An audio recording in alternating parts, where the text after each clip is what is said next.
আমাদের topic title হচ্ছে processing and storage hardware. তাহলে হার্ডওয়্যার নিয়ে বেসিক্যালি আমরা কথা বলতেছিলাম, যে আমরা আমাদের হার্ডওয়্যার লেকচারে বলছিলাম যে কম্পিউটারের হার্ডওয়্যার হচ্ছে কম্পিউটারের ফিজিক্যাল পার্ট। তাহলে একটা কম্পিউটার আসলে দুইটা বেসিক জিনিস দিয়ে তৈরি হয়, একটা হচ্ছে হার্ডওয়্যার পার্ট আর একটা হচ্ছে সফটওয়্যার পার্ট। হার্ডওয়্যার নিয়ে যখন কথা বলতেছিলাম, যে হার্ডওয়্যার ছিল কম্পিউটারের ফিজিক্যাল কম্পোনেন্ট বা ফিজিক্যাল পার্ট। তাহলে ফিজিক্যাল পার্ট কোনগুলো ছিল, যেগুলো আমরা আসলে ফিজিক্যালি টাচ করতে পারি, তাই না? Keyboard, mouse, monitor, processor, RAM, hard disk, এই ধরনের ডিভাইসগুলোকে আমরা হার্ডওয়্যার বলি কম্পিউটারের রেসপেক্ট। কারণ এই হার্ডওয়্যার গুলোর অনেকগুলো ক্লাসিফিকেশন ছিল, অনেকগুলো পার্ট বা ডিভিশন ছিল। একটার মধ্যে আমরা বলছিলাম ইনপুট হার্ডওয়্যার, যেগুলোর কাজ ছিল কম্পিউটার সিস্টেমকে কোনো ইনপুট দেওয়া। যে কম্পিউটার জানি যে প্রথমে ইনপুট দিতে হয়, দেন ওই ইনপুটটাকে সে প্রসেস করে এবং দেন আমাকে একটা আউটপুট বা রেজাল্ট দেয়। তার মানে ইনপুট দেওয়ার জন্য যে হার্ডওয়্যার গুলো রেসপন্সিবল, ওইগুলোকে আমরা বলতাম ইনপুট হার্ডওয়্যার। যেমন এখানে কিবোর্ড, মাউস, আমরা চাইলে এখানে মাইক্রোফোনের কথা বলতে পারি, স্ক্যানারের কথা বলতে পারি। যে ডিভাইসগুলো দিয়ে আমরা আসলে কম্পিউটারকে ইনপুট দেই, ওটাই ছিল ইনপুট ডিভাইস। নেক্সট, ইনপুট দেওয়ার পরে সেকেন্ড যে কাজ ছিল সেটা গুলোকে প্রসেস করা। তাহলে ইনপুট গুলোকে প্রসেস করতে হবে আমাকে। তাহলে প্রসেস করার জন্য যেই ডিভাইসগুলো আমরা ইউজ করতেছি, প্রসেস করার জন্য মেইনলি আমরা আসলে প্রসেসর বা সিপিইউ ইউজ করি। প্রসেসর বা সিপিইউ, যেটা দিয়ে আমরা কি করি, ডেটাকে প্রসেস করি। তাহলে এই প্রসেসর বা সিপিইউ হচ্ছে একটা processing hardware. As well as processing এর জন্য র্যাম নামে একটা ডিভাইস আছে আমাদের, র্যাম, র্যান্ডম অ্যাক্সেস মেমোরি। ও খুব ইম্পর্টেন্ট ভূমিকা পালন করে এখানে। তাহলে প্রসেসিং ডিভাইস হিসাবে আমরা র্যাম, সিপিইউ, এইগুলোকে আমরা বলি। প্রসেস করার পরে আমরা নর্মালি কি করি, কোনো কিছুকে আউটপুট দেখাতে পারি। তাহলে আউটপুট দেখানোর জন্য আমরা ইউজ করি আউটপুট হার্ডওয়্যার। আউটপুট হার্ডওয়্যারের কাজ হচ্ছে কোন একটা রেজাল্ট বা কোন একটা ইনফরমেশন ইউজারকে আবার ব্যাক করে দেওয়া। তাহলে ইনপুট নিলাম ইউজারের কাছ থেকে, প্রসেস করার ফলে যে রেজাল্টটা পাইলাম আমি, সেটাকে আবার ইউজারকে আমি ব্যাক করব। কিসের মাধ্যমে ব্যাক করব? আউটপুট হার্ডওয়্যারের মাধ্যমে। এখন আউটপুট হার্ডওয়্যার দুই রকম হতে পারে। একটা হতে পারে মনিটরে তাকে দেখাইতে পারি কোনো কিছু, অথবা তাকে একটা প্রিন্ট আউট দিতে পারি প্রিন্টার ইউজ করে, অথবা তাকে সাউন্ড শোনাইতে পারি স্পিকার ইউজ করে। তাহলে আমরা এইগুলোকে আমরা আউটপুট হার্ডওয়্যার বলতে পারি। যে আউটপুটের জন্য আমরা মনিটর, প্রিন্টার অথবা স্পিকার, প্রজেক্টর, এগুলো ইউজ করতে পারি। এরপরে যদি আমরা চাই যে ওই যে এটাগুলো প্রসেস করলাম, এগুলোকে স্টোর করে রাখবো কোথাও, স্টোর, যাতে যাতে ফিউচার এটাকে আবার আমরা ইউজ করতে পারি, ইউজ করা যায়, আমাকে নতুন করে আবার ইনপুট দেওয়া না লাগে, সেক্ষেত্রে আমরা স্টোর করতে পারি। এবং স্টোর করার জন্য আমরা different type of storage device use করি। স্টোরেজ কি কি ইউজ করি স্টোরেজ হিসাবে? আমরা হার্ড ডিস্ক ইউজ করতে পারি কম্পিউটারের জন্য, আমরা মেমোরি কার্ড ইউজ করি, আমরা different type of zip drive use করতে পারি, যেগুলোর ভিতরে কি করা যায়, ডেটাগুলোকে স্টোর করে রাখা যায়। আর একটা টাইপের হার্ডওয়্যার ছিল যেগুলোকে আমরা বলতাম কমিউনিকেশন হার্ডওয়্যার। কমিউনিকেশন কমিউনিকেশন মানে ছিল যে আমি যখন একটা কম্পিউটারে কাজ করলাম, ওই জিনিসগুলোকে যদি আমরা অন্য কারোর সাথে শেয়ার করতে চাই, অন্য কাউকে দিতে চাই, অন্য কাউকে দেখাইতে চাই, অন্য কারোর সাথে আমি ডিসকাশন করছে, সেক্ষেত্রে তাকে ইনফরমেশনগুলোকে ট্রান্সফার করতে হবে। এবং ট্রান্সফার করতে গেলে অবশ্যই আমার কম্পিউটারের সাথে তার কম্পিউটার একটা কমিউনিকেশন থাকতে হবে। তাহলে সেটা ইন্টারনেটের থ্রুতে হতে পারে, নর্মালি ক্যাবেল দিয়েও কানেকশন হতে পারে। তাহলে আমরা যে কোনো ওয়েতে দুইটা ডিভাইসকে যখন আমরা কানেক্ট করব, যাতে একটা কম্পিউটার থেকে ডেটা বা ইনফরমেশন আরেকটা কম্পিউটারে বা আরেকটা ডিভাইসে পাঠানো যায়, ওই ধরনের হার্ডওয়্যার গুলোকে আমরা বলি আসলে কমিউনিকেশন হার্ডওয়্যার। তাহলে এখানে আমরা ক্যাবেলের কথা বলতে পারি, আমরা চাইলে এখানে মোডেমের কথা বলতে পারি, আমরা চাইলে এখানে আপনাদের ডিফারেন্ট টাইপ অফ আমাদের কি আছে, ওয়্যারলেস সিগন্যাল ইউজ করতে পারি কম্পিউটার টু কম্পিউটার বা মোবাইলের সাথে কানেকশন নেওয়ার জন্য, স্যাটেলাইট কমিউনিকেশন ইউজ করতে পারি। তাহলে এইগুলোকে আমরা বলি আসলে কমিউনিকেশন হার্ডওয়্যার। তাহলে এই যে হার্ডওয়্যারের ডিফারেন্ট ডিফারেন্ট ক্যাটাগরি নিয়ে কথা বললাম, এর ভিতরে একটা ইম্পর্টেন্ট ক্যাটাগরি হচ্ছে প্রসেসিং। যেহেতু প্রসেসিং এর কাজ হচ্ছে ডেটাকে ইনফরমেশনে কনভার্ট করা। আর একটা হচ্ছে স্টোরেজ, যার কাজ হচ্ছে ডেটাগুলোকে স্টোর করে রাখা ফিউচারের জন্য। তাহলে এই দুইটা ক্যাটাগরি নিয়ে আমরা এখন কথা বলবো, যে প্রসেসিং এন্ড স্টোরেজ হার্ডওয়্যার, এই দুইটা টার্ম নিয়ে আমরা কথা বলবো। তাহলে প্রসেসিং হার্ডওয়্যারের একটা ডেফিনেশন এখানে আমরা দেখতে পাচ্ছি, যে দা procedure that transform raw data into useful information is called processing। তাহলে প্রসেসিং ব্যাপারটা আসলে কি, যে ডেটা, যেটা র ডেটা থাকে, র ডেটা মানে হচ্ছে যে ডেটাকে প্রসেস করি না এখন, আনপ্রসেস ডেটা। ওই আনপ্রসেস ডেটা থেকে একটা ইনফরমেশনকে এক্সট্রাক্ট করার জন্য যেই ধরনের কাজ করা হয় বা যেই ধরনের অ্যাক্টিভিটি পারফর্ম করা হয়, ওটা কি আমরা বলতেছি প্রসেসিং। তাহলে র ডেটা থেকে ইনফরমেশন পাওয়ার জন্য যা কিছু আমরা করি ডেটার উপরে, ওটাই প্রসেসিং। ধরেন আমরা কিছু নাম্বার ইনপুট দিলাম কম্পিউটারকে, কিসের নাম্বার? হয়তো ক্লাস টেস্টের নাম্বার, স্টুডেন্টদের ক্লাস টেস্টের নাম্বার ইনপুট দিলাম।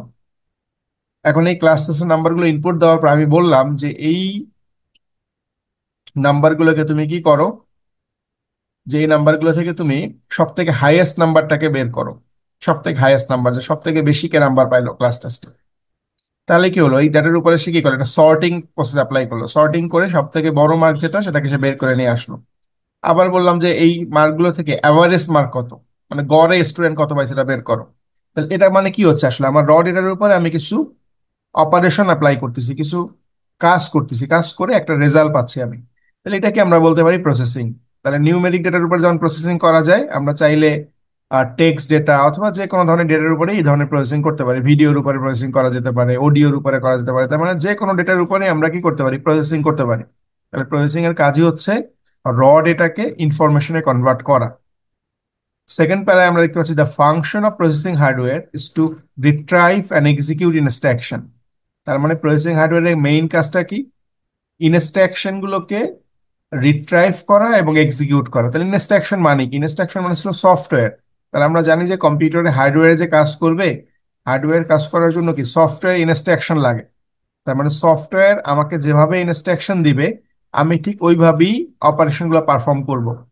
তাহলে কম্পিউটার হার্ডওয়্যার নিজে নিজে কোনো কাজ করতে পারে না, তাকে আসলে কি করতে হয়, ইনস্ট্রাকশন দিতে হয়, এবং ইনস্ট্রাকশন দেওয়ার জন্য আমরা ইউজ করি সফটওয়্যার।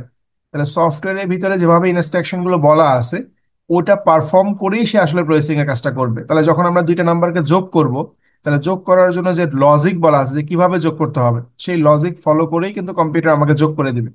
আবার বিয়োগ করার জন্য যে লজিক, ওই লজিক ফলো করেই সে আমাকে বিয়োগ করে দেবে। তার মানে আমাকে অবশ্যই আগে থেকে ইনস্ট্রাকশন গুলো বলে রাখতে হবে যে এইভাবে যোগ করতে হবে, এইভাবে বিয়োগ করতে হবে, এইভাবে গুণ করতে হবে।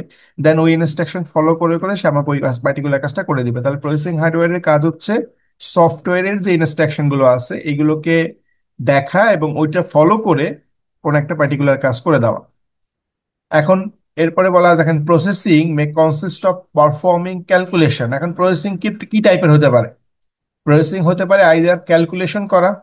ক্যালকুলেশন মানে হচ্ছে গাণিতিক প্রবলেম সলভ করা, যে কিছু নিউমেরিক ডেটা দিয়ে দিলাম, সেগুলোকে যোগ করা, গুণ করা, ভাগ করা, পার্সেন্টেজ বের করা, এগুলোই হচ্ছে আমাদের ক্যালকুলেশন, যেটা আমরা নর্মালি ডেটার উপরে করে থাকি। স্টুডেন্টদের মার্কস নিয়ে যখন আমরা কাজ করি তখন ডিফারেন্ট টাইপ অফ ক্যালকুলেশন আমরা করি। তাহলে এটাও এক ধরনের প্রসেসিং। এখন সবসময় যে আমরা মার্কস নিয়ে ক্যালকুলেশন করি এরকম না, আরো ডিফারেন্ট টাইপ অফ প্রসেসিং হতে পারে। এই যে দুইটা নাম্বারের ভিতরে, ধরেন দুইটা নাম্বার দিলাম, দুইটা নাম্বারের ভিতরে বড় নাম্বার কোনটা, ছোট নাম্বার কোনটা, এইগুলো চেক কর, দুইটা নাম্বার সমান কিনা, এইগুলো চেক করাকে আমরা বলি লজিক্যাল অ্যাক্টিভিটি। লজিক্যাল, লজিক্যাল কেন, দুইটা নাম্বার দিছি, সে দুইটাকে কম্পেয়ার করবে, কম্পেয়ার করে বলবে যে এটা বড় এটা ছোট। তার মানে এখানে কিন্তু ক্যালকুলেশন করতেছে না, সে কম্পারিজন করতেছে, তাই না? তাহলে কম্পারিজন করাগুলোকে আমরা বলি লজিক্যাল। দুইটা নাম দুই জিনিসকে কম্পেয়ার করলো। অথবা আমরা লজিক্যালে কি জানছি, যে আমরা এন্ড গেট জানছি, এন্ড, যে দুইটা যদি সত্যি হয় তাহলেই সত্যি হবে। লজিক্যাল আমরা জানছি লজিক গেটে, যে and operation, or operation, not operation, এগুলো লজিক্যাল অপারেশন। তাহলে এই ধরনের কাজও কিন্তু কম্পিউটার করতে পারে। তাহলে কম্পিউটারের প্রসেসিং মানে যে সবসময় ক্যালকুলেশন হবে এরকম না, ক্যালকুলেশন হতে পারে, আদার টাইপ অফ লজিক্যাল অ্যাক্টিভিটিও পারফর্ম করা যেতে পারে। এখন এই কাজগুলো করবে কি, আসলে কম্পিউটারে কোন কোন ডিভাইস আসলে এই প্রসেসিং এর কাজ করে, তাহলে এখানে জাস্ট বলা দ্য প্রসেসর, অথবা ব্র্যাকেটে দেওয়া সিপিইউ। যেহেতু প্রসেসর এবং সিপিইউ আসলে দুইটাই সিমিলার জিনিস, তাহলে এই প্রসেসর এন্ড মেমোরি, যেটাকে আমরা সংক্ষেপে আসলে র্যাম বলি, র্যান্ডম অ্যাক্সেস মেমোরি। তাহলে প্রসেসর এবং মেমোরি এই দুইজনই আসলে কি করবে, এই যে আমরা যে কথাগুলো বললাম প্রসেসিং এর কথা, এই প্রসেসিং গুলা করবে কি, আসলে প্রসেসর করবে উইথ হেল্প অফ মেমোরি। তাহলে মেমোরি এবং প্রসেসর এই দুইজন আসলে রেসপন্সিবল এই প্রসেসিং অ্যাক্টিভিটি পারফর্ম করার জন্য। তাহলে আমরা এখান থেকে জানলাম যে প্রসেসিং হার্ডওয়্যার হচ্ছে এমন টাইপের হার্ডওয়্যার যেগুলোর কাজ হচ্ছে র ডেটাকে ইনফরমেশনে কনভার্ট করা। এবং সে কি ধরনের ক্যালকুলেশন করতে পারে, সে অ্যারিথমেটিক ক্যালকুলেশন বা নাম্বার নিয়ে ক্যালকুলেশন করতে পারবে, অ্যাজ ওয়েল অ্যাজ লজিক্যাল অপারেশনও পারফর্ম করতে পারবে। এবং কোন কোন ডিভাইসগুলো এই কাজগুলো করবে, প্রসেসর করবে এবং র্যাম করবে এটা। এখন এই যে ডিভাইস দুটোর নাম শুনলাম, প্রসেসর এবং র্যাম, এগুলো নিয়ে একটু আমরা ডিটেল জানার চেষ্টা করি। তাহলে প্রসেসরকে আমরা বলছিলাম যে সিপিইউ বলা যায়, সিপিইউ, যার ফুল ফর্ম হচ্ছে সেন্ট্রাল প্রসেসিং ইউনিট। তাহলে কম্পিউটারের ক্ষেত্রে যে ব্রেন বলি আমরা, কম্পিউটারের ব্রেন, এটাকে আমরা বলি সিপিইউ। কেননা কম্পিউটার যে চিন্তা ভাবনা করে, ক্যালকুলেশন করে, ডিফারেন্ট টাইপ অফ হিসাব নিকাশ করে, কোথা দিয়ে করে, সিপিইউ দিয়েই করে। এই জন্য অ্যাজ এ কম্পিউটার আমরা ব্রেন কনসিডার করি আসলে সিপিইউ কে। তাহলে এই জন্য বলা হয়, দেখেন যে CPU is the brain of a computer. And CPU main কাজ কি? The CPU follows the instruction of the software to manipulate data into information. ওই যে এর আগেও বলছিলাম যে সিপিইউর কাজ হচ্ছে সফটওয়্যার ইনস্ট্রাকশন ফলো করে, সফটওয়্যারে যে ইনস্ট্রাকশন দেওয়া আছে সেটা ফলো করে ডেটা থেকে ইনফরমেশনে কনভার্ট করে দেওয়া, ডেটাকে ইনফরমেশনে কনভার্ট করে দেওয়াই তার মেইন কাজ। তাহলে সে কিভাবে করবে? সফটওয়্যারে যেটা বলা থাকবে ওইটা ফলো করে সে ডেটা থেকে ইনফরমেশনে কনভার্ট করে দিবে। যদি সফটওয়্যারে বলা থাকে যোগ করো, তাহলে কিভাবে যোগ করবো সেটাও সফটওয়্যারে বলা আছে, ওই নিয়ম ফলো করে সে যোগ করে দিবে। যদি বলা থাকে কম্পেয়ার করো, তাহলে কিভাবে করব কম্পেয়ার, সেটা সফটওয়্যারে বলা আছে, ওইটা ফলো করে সে কম্পেয়ার করবে দুইটা দুইটা জিনিসকে। তাহলে সিপিইউর মেইন কাজই হচ্ছে সফটওয়্যার ইনস্ট্রাকশন ফলো করে ডেটাকে ইনফরমেশনে কনভার্ট করা। এখন সিপিইউর ভিতরে দেখেন বলা CPU consist of two parts. CPU কে আমরা দুইটা পার্টে ভাগ করতে পারি বা দুইটা ক্যাটাগরিতে ডিভাইড করতে পারি। কি কি ক্যাটাগরি? একটার নাম বলা আছে দ্য কন্ট্রোল ইউনিট বা সিইউ। তাহলে সিপিইউর যে দুইটা পার্ট, এই দুইটা পার্টের একটা পার্টের নাম হচ্ছে কন্ট্রোল ইউনিট বা সিইউ। তাহলে কন্ট্রোল ইউনিটের শর্ট ফর্ম হচ্ছে সিইউ। আর একটা পার্টের নাম হচ্ছে অ্যারিথমেটিক অ্যান্ড লজিক ইউনিট। তাহলে একটা হচ্ছে কন্ট্রোল ইউনিট বা সিইউ, একটা হচ্ছে অ্যারিথমেটিক অ্যান্ড লজিক ইউনিট বা ALU. A for arithmetic and L for logic আর ইউ ফর ইউনিট। তাহলে সংক্ষেপে আমরা এএলইউ বলি আর সিইউ বলি। তার মানে এই দুইটা কি জিনিস? এই দুটো হচ্ছে সিপিইউর পার্টস বা সিপিইউর ভিতরে দুইটা মেইন বা মেজর অংশ। একটা নাম হচ্ছে কন্ট্রোল ইউনিট, একটা নাম হচ্ছে অ্যারিথমেটিক অ্যান্ড লজিক ইউনিট।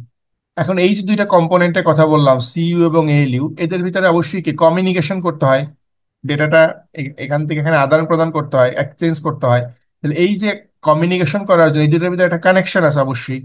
তাহলে বলা আছে দ্য টু কম্পোনেন্টস, মানে এই দুইটা কম্পোনেন্টের কথা বলছি সিইউ এবং ALU, the two components are connected. এই দুইটা কম্পোনেন্ট কানেক্টেড কিভাবে? By a electronic roadway call bus.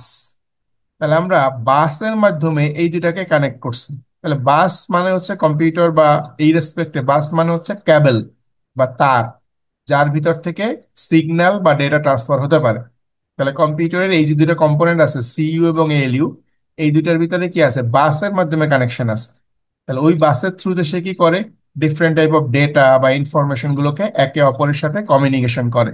তাহলে এই বাস মানে হচ্ছে ইলেকট্রনিক রোড, যার ভিতর থেকে ডেটা বা ইনস্ট্রাকশন পাস হইতে পারে। এটাই বলা আছে electronic roadway that call bus. তাহলে এই দুইটা কম্পোনেন্টকে বাস দিয়ে কানেক্ট করা আছে সিম্পলি। এখন সিপিইউর যে দুইটা পার্ট ছিল সিইউ, এই সিইউর কি কাজ এটা নিয়ে একটু আমরা কথা বলি। তাহলে সিইউর ফুল ফর্ম ছিল কন্ট্রোল ইউনিট। সিইউর ফুল ফর্ম ছিল কন্ট্রোল ইউনিট। এটা কি করে?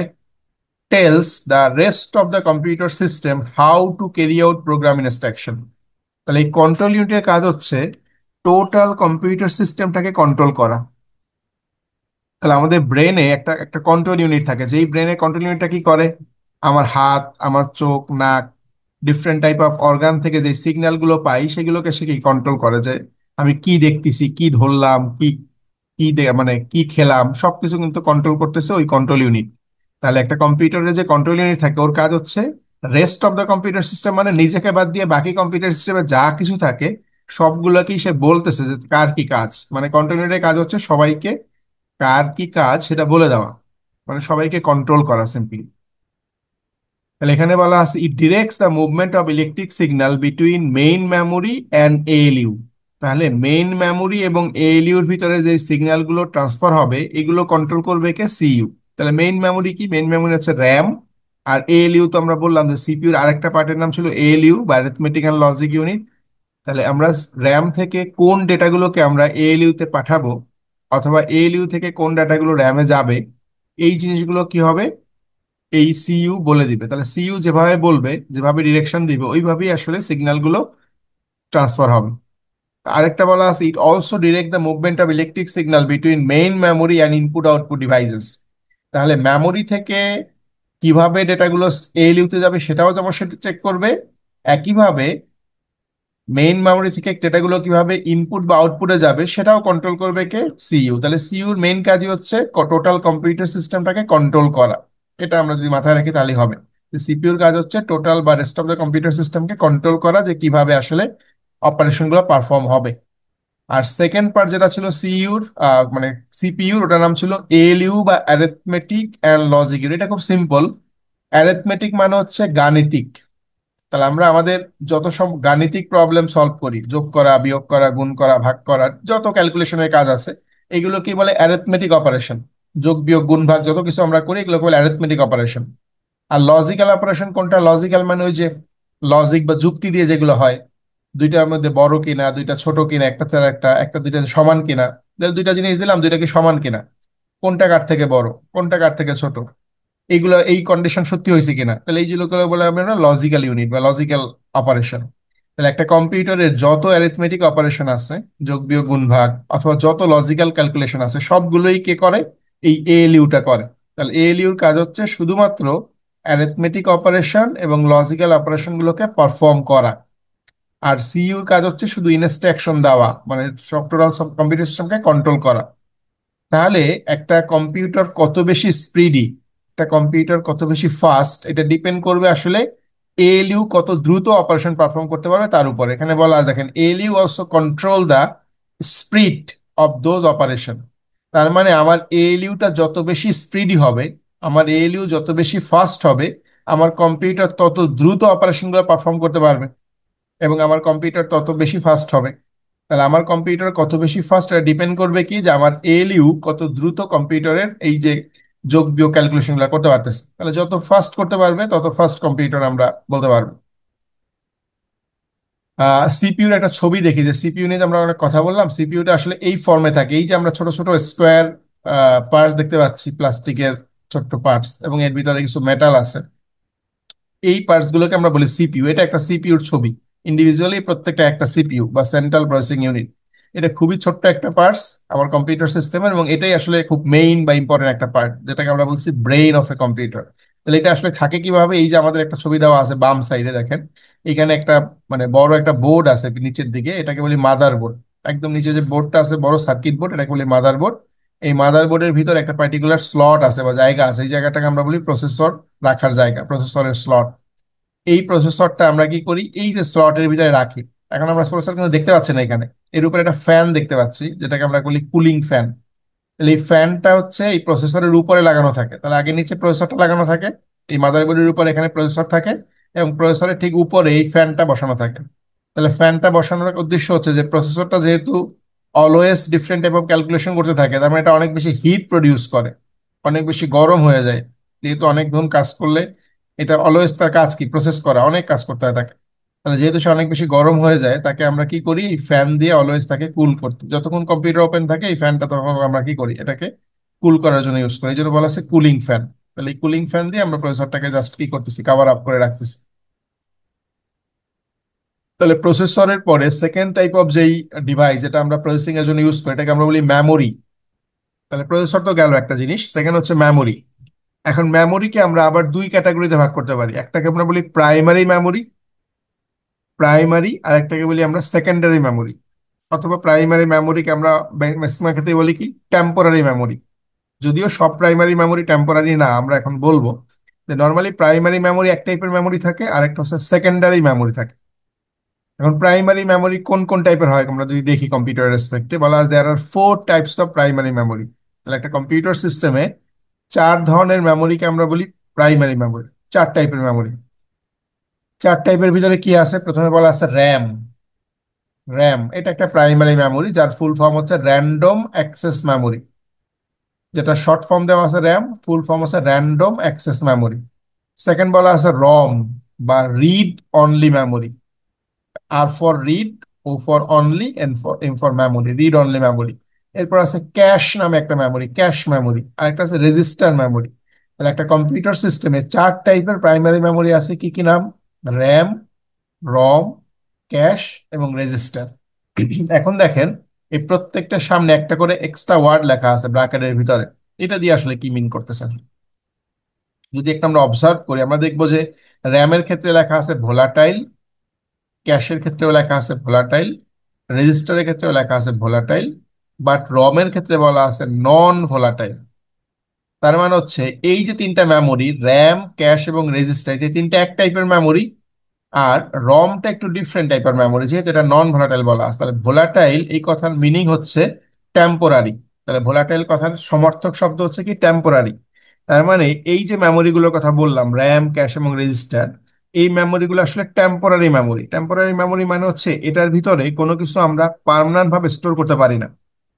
এটা খুব মিনিমাম সময়ের জন্য, অল্প সময়ের জন্য কোনো কিছুকে মনে রাখতে পারে। যখন ওই সময় শেষ হয়ে যায় তখন এটা অটোমেটিক কি করে, ভুলে যায়, মনে থাকে না। তাহলে এই ভোলাটাইল মানে আমরা সহজে বাংলায় মনে রাখতে পারি যে ভোলাটাইল মানে হচ্ছে ভুলে যাওয়া, মনে রাখতে পারে না, তাই না? ও কি করে, লস করে ফেলে, হারাই ফেলে। তাহলে ওর ভিতরে যদি আমরা কোনো কিছু জমা রেখে দেই, একটা সার্টেন টাইম পরে কি হবে, ওটা হারাই যাবে, থাকবে না। তাহলে ওইটাকে আমরা বলি ভোলাটাইল মেমোরি। আমাদের স্মৃতিতে কি হয়, আমরা কি সবকিছু মনে রাখতে পারি অ্যাজ এ হিউম্যান? আপনার আপনার 24 ঘন্টায় যত কাজ করেন সবই কি মুখস্থ রাখেন, মনে রাখেন? No, sir.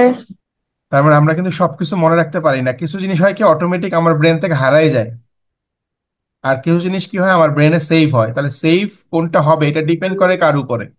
এটা ডিপেন্ড করে আসলে আমি কতটা প্রায়োরিটি দিচ্ছি ওই জিনিসের উপরে। আমি যদি খুব বেশি মনোযোগ সহকারে একটা জিনিস করি, ওটা দেখেন আমার কিন্তু মনে থাকে। আবার কোনো কিছু লাইটলি যদি আমি করি, ডে টু ডে ওয়ার্কে আমরা কিছু কাজ করছি, এগুলো কিন্তু আমাদের মনে রাখা দরকার নেই, কারণ দ্যাট ইজ নট ইম্পর্টেন্ট, তাই না? তাহলে আমাদের ব্রেন কিন্তু আইডেন্টিফাই করতে পারে যে which one is important, which one is not important. কারণ কম্পিউটারের মতো আমাদের ব্রেনে কিন্তু কোনো বাটন নাই যে সেভ করার অপশন আছে, আমি চাপ চাপ দিলেই সেভ হয়ে যাবে, এরকম নাই। তাহলে এটা কি হচ্ছে, ন্যাচারাল প্রসেসে আমার কোনো কিছু সেভ হচ্ছে, আবার ন্যাচারালি কোনো কিছু কি রিমুভ করে দিচ্ছে ব্রেন। তাহলে এটা ডিপেন্ড করতেছে যে আমি আসলে যেই জিনিসটাকে সেভ করতে চাচ্ছি ওটার উপর আমার প্রিফারেন্স কেমন দিচ্ছি। ধরেন আমি যখন একটা মুভি দেখি, খেয়াল করেন, একটা মুভি যখন আমরা দেখি তখন কিন্তু আমরা অনেক বেশি মনোযোগী থাকি, তাই না? মুভি দেখার সময় অনেক বেশি আপনারা মনোযোগ থাকে না? জাস্ট মুভির প্রত্যেকটা সিন যখন দেখেন একেবারে মনে হচ্ছে যে আপনার রিয়েল একটা জিনিস দেখতেছেন, তাই তো? তাহলে ওই জিনিসটা আপনি যতটা মনোযোগ দিয়ে দেখেন আপনার ব্রেন মনে করে দ্যাট ইজ ইম্পর্টেন্ট। ফলে কি হচ্ছে, আমাকে যদি 1 সপ্তাহ পরেও জিজ্ঞেস করা হয় যে ওই মুভিতে কি হয়েছিল, আমি কি বলতে পারি না? মুভি দেখার পরে আমরা কি বলতে পারি কিনা কাউকে যে কি ছিল ওই মুভির স্টোরি? পারেন বলতে? जी सर।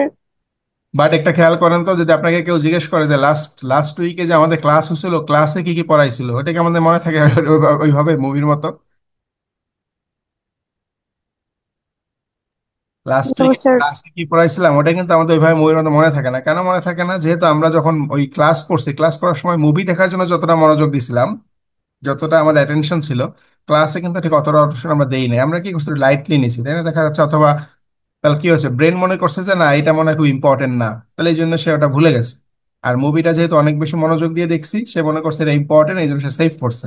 তাহলে এইভাবে আমাদের মেমোরিরও দুইটা টাইপ আছে, একটা হচ্ছে টেম্পোরারি টাইপ, একটা হচ্ছে পার্মানেন্ট। মানে যেটা আমরা মনোযোগ দেই, যেটাকে আমরা পরিশ্রম করি, ওইটাকে সে স্টোর করে। আর যেটাকে আমরা লাইটলি ছেড়ে দেই, ওটাকে সে স্টোর করে না। তাহলে কম্পিউটারের ক্ষেত্রেও যেহেতু আমরা বলতেছি যে কিছু মেমোরি আছে ভোলাটাইল, মানে যেগুলো অটোমেটিক একটা সার্টেন টাইম পর ভুলে যায় সবকিছু। আর যেটা বলা আছে নন ভোলাটাইল, এটা মানে ভোলে না।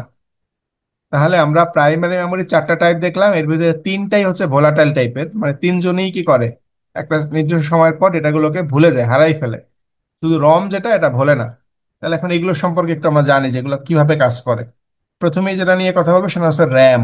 এই যে আমরা এখানে র্যামের কথা বলছিলাম, প্রথমটা র্যাম, এই র্যাম নিয়ে কথা বলবো।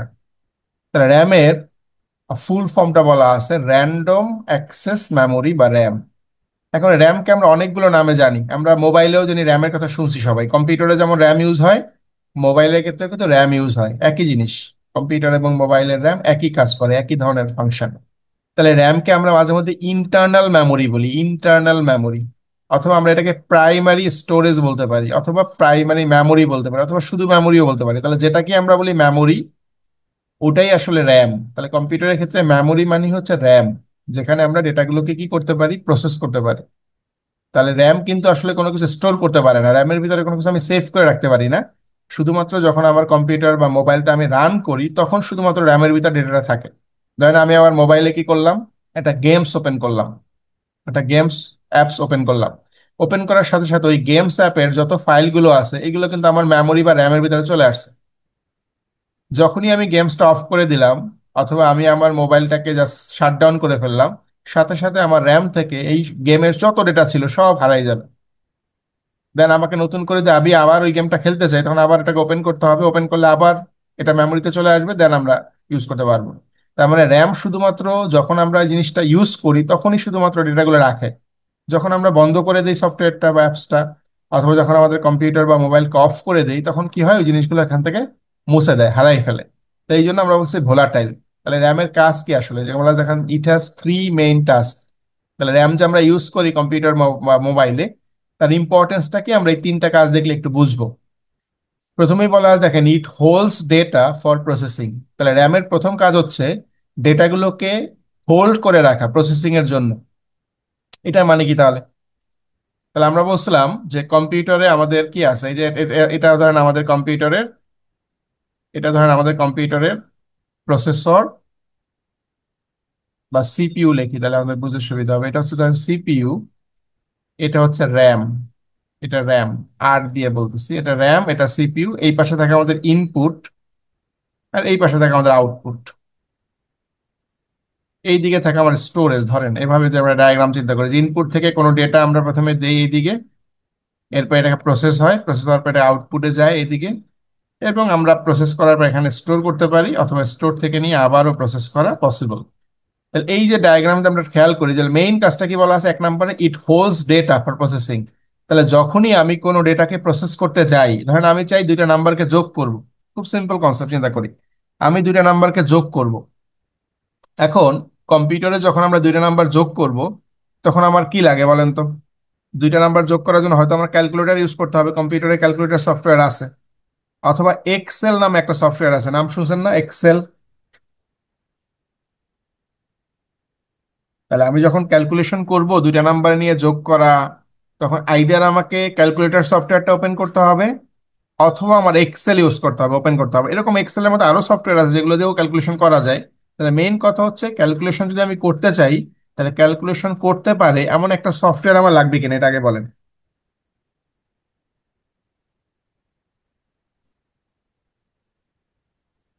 শুনতে পাচ্ছেন আমাকে?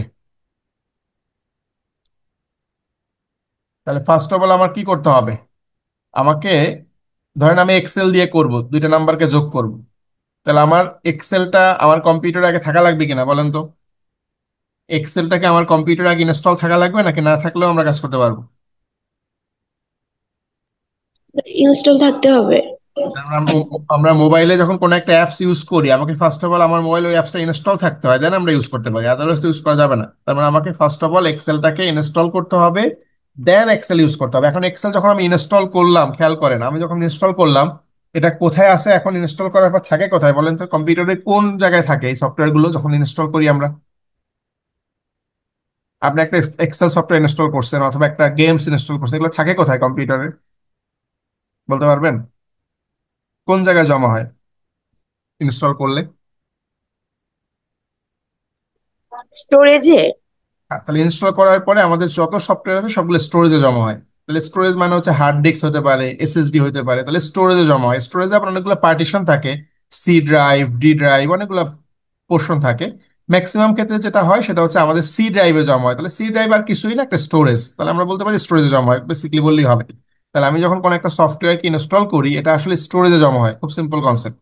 এখন আমি দেখেন এই সফটওয়্যারটা ইউজ করবো এখন কি জন্য, দুইটা নাম্বারকে যোগ করার জন্য। ধরেন আমার কাছে এক্সেল সফটওয়্যার আছে, এটা আমি স্টোর করে রাখছি কোথায়, স্টোরেজে, ইনস্টল যেহেতু করছি স্টোরেজে আছে। এখন আমি চাচ্ছি কিছু নাম্বার যোগ করব, তাহলে আমাকে প্রথম কাজ কি হবে, এক্সেলটাকে ওপেন করতে হবে না? এক্সেলে যদি কাজ করতে চাই, সফটওয়্যারটাকে ওপেন করতে হবে কিনা? জি স্যার।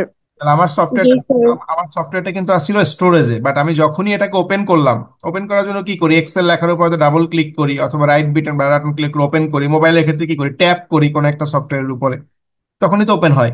তাহলে ওপেন করার সাথে সাথে কি হবে, আমার ছিল স্টোরেজে বা ছিল মেমোরি কার্ডে মোবাইলের, বাট যখনই এটাকে আপনি ওপেন করলেন, চাপ দিয়ে প্রেস করলেন, তখন কি হলো, সাথে সাথে ওই সফটওয়্যারের যত ফাইলগুলো আছে এগুলো চলে আসবে কোথায়, র্যামে চলে আসবে। তাহলে খুব সিম্পলি মনে রাখি, যখনই কোনো একটা সফটওয়্যারকে আমরা ওপেন করি, এই সফটওয়্যারটা ছিল স্টোরেজে, বাট যখনই ওপেন করতেছি, সাথে সাথে এর ফাইলগুলো জমা হবে কোথায়, র্যামে।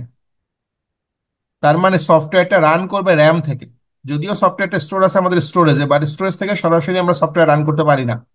সফটওয়্যারটা রান হবে র্যাম থেকে, তার মানে র্যামে চলে আসবে ফাইলগুলো, এবং র্যাম থেকেই আসলে চলবে। তাহলে দেখেন এই র্যামে চলে আসছে ফাইলগুলো, একটু খেয়াল করি। এখন আমি যখন আমি যখন কোনো ডাটাকে ইনপুট দিব, ধরেন আমি দুইটা নাম্বারকে ইনপুট দিলাম, ইনপুট দেওয়ার জন্য আমরা কিবোর্ড ইউজ করতে পারি। তখন কিবোর্ড দিয়ে আমি লিখলাম 10, আর একটা লিখলাম 50, এই দুটো নাম্বারকে আমরা কম্পিউটারকে ইনপুট দিব। যেহেতু এই দুটো নাম্বার নিয়ে আমরা এখন কাজ করতে চাই, যোগ বিয়োগ করতে চাই। তাহলে যখন এই দুটো নাম্বারকে আমি ইনপুট দিলাম, বলেন তো ইনপুট থেকে এই এই যে দুটো নাম্বার দিচ্ছি, এই দুটো কোথায় যাবে, কার কাছে যাবে? কিবোর্ড থেকে লিখলাম 10 50, কার কাছে যাবে এই নাম্বারগুলো?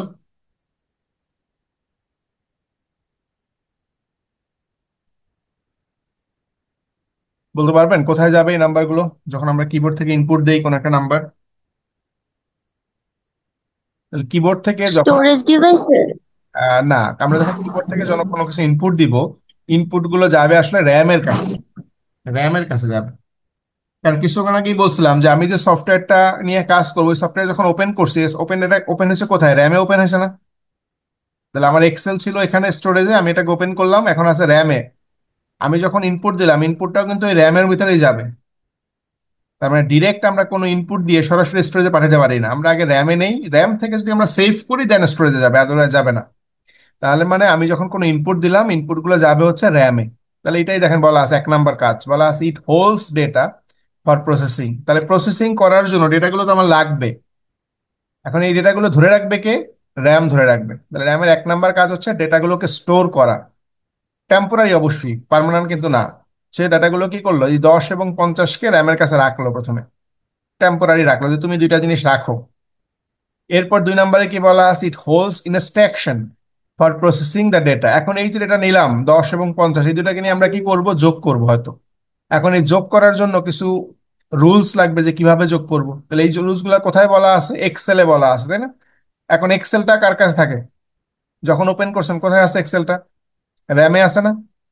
বলেন তো, বলছিলাম যেটা, যখন আমি এক্সেলটা ওপেন করছি এক্সেল তো র্যামে আছে। তাহলে 2 নাম্বার পয়েন্ট একটু ম্যাচ করে দেখি, বলা আছে it holds instruction for processing the data. তাহলে ওই যে ডেটা দিলাম 10 এবং 50, এটাকে প্রসেস করার জন্য যে ইনস্ট্রাকশন বা যে সফটওয়্যার লাগবে, এটাও কিন্তু র্যাম স্টোর করছে, তাই না? মানে ম্যাচ করা যাচ্ছে, বলেন তো, বুঝতে পারতেছেন কিনা? যখন আমি কিবোর্ড থেকে ইনপুট দিলাম 10 50, এটাও গেল র্যামের কাছে, অ্যাজ ওয়েল অ্যাজ এই যে ডেটা 10 50, এটাকে যদি যোগ করতে চাই, যোগ করার জন্য আমার লাগবে এক্সেল। তাহলে এক্সেলটাও কোথায় আছে? এই যে আমরা যখন স্টোরেজ থেকে কোনো একটা ফাইলকে ওপেন করলাম, র্যামে আছে না? তাহলে র্যামের কাছে এখন কিন্তু সফটওয়্যারটাও আছে, অ্যাজ ওয়েল অ্যাজ ডেটাটাও আছে। এটুকু কি বোঝা যায়?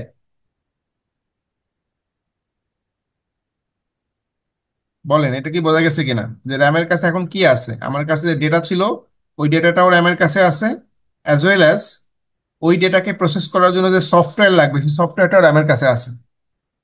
বুঝছেন এটা? জি স্যার। তাহলে এই জন্য দেখেন 2 নাম্বার পয়েন্টে বলা আছে it holds instruction for processing the data. তাহলে 1 নাম্বার হচ্ছে ডেটাকে স্টোর করা, র্যামের প্রথম কাজ। সেকেন্ড কাজ হচ্ছে ওই ডেটাকে প্রসেস করার জন্য যে ইনস্ট্রাকশন লাগবে, এটাকেও সে স্টোর করে, যেমন এই সফটওয়্যারটা সে স্টোর করছে। 3 নাম্বার কাজ কি? 3 নাম্বার কাজ হচ্ছে এই ডেটাটা এবং এই সফটওয়্যার দুইটা যে র্যামের কাছে আছে, র্যাম কিন্তু প্রসেস করতে পারে না, র্যাম শুধুমাত্র ধরে রাখছে ডেটাগুলোকে বা সফটওয়্যারটাকে। এখন সেইগুলোকে সে পাস করবে কার কাছে? এই সিপিইউর কাছে। এই সিপিইউর কাছে পাস করবে, র্যাম থেকে যাবে কোথায়? সিপিইউ। তো আমরা এর আগেও বলছিলাম যে সিপিইউর আবার দুইটা পার্ট আছে, সিইউ এবং এএলইউ। আমাদের এর আগে লেকচারে ছিল সিইউ এবং এএলইউ। তাহলে এই র্যাম যে ডেটাটা পাঠাবে সিপিইউ তে, এটা কে বলবে? সিইউ বলবে। আমরা বলছিলাম সিইউর কাজ হচ্ছে কন্ট্রোল করা, কে কি করবে সবকিছু কন্ট্রোল করার কাজ সিইউ। এখন সিইউ ইনস্ট্রাকশন দিবে র্যামকে যে তুমি 10 পাঠাও। কোথায় পাঠাও? সিপিইউ তে। এখন সিপিইউ কোথায় পাঠাবে? সিপিইউর আবার সেকেন্ড পার্ট ছিল না, ALU, arithmetic and logic unit. তাহলে সিইউ বলবে যে তুমি এএলইউর কাছে পাঠাও 10। তাহলে র্যাম কি করবে? ওই 10 পাঠাই দিবে এএলইউর কাছে। এরপরে বললো তুমি পাঠাও 50 এএলইউ কে, তাহলে র্যাম ওই 50টাকে এএলইউ কে পাঠাই দিবে। এরপর বললো তুমি পাঠাই দাও যে কিভাবে যোগ করতে হয় সেই নিয়ম কানুন, যেটা সফটওয়্যারের ভিতরে বলা আছে। তাহলে র্যাম কি করবে? ওই সফটওয়্যার ইনস্ট্রাকশন গুলো পাঠাই দিবে এএলইউর কাছে। দেন এএলইউ কি করবে? অ্যাকচুয়ালি যোগ বিয়োগের কাজগুলো করবে, করে এএলইউ যে যোগ করে একটা রেজাল্ট বের করবে না, দুইটা নাম্বার দিলে যোগ করে তারা রেজাল্ট পাবে। এই রেজাল্টটা কি করবে বলতে পারবেন? রেজাল্টটা সে কাকে দিবে? কোনো আইডিয়া আছে?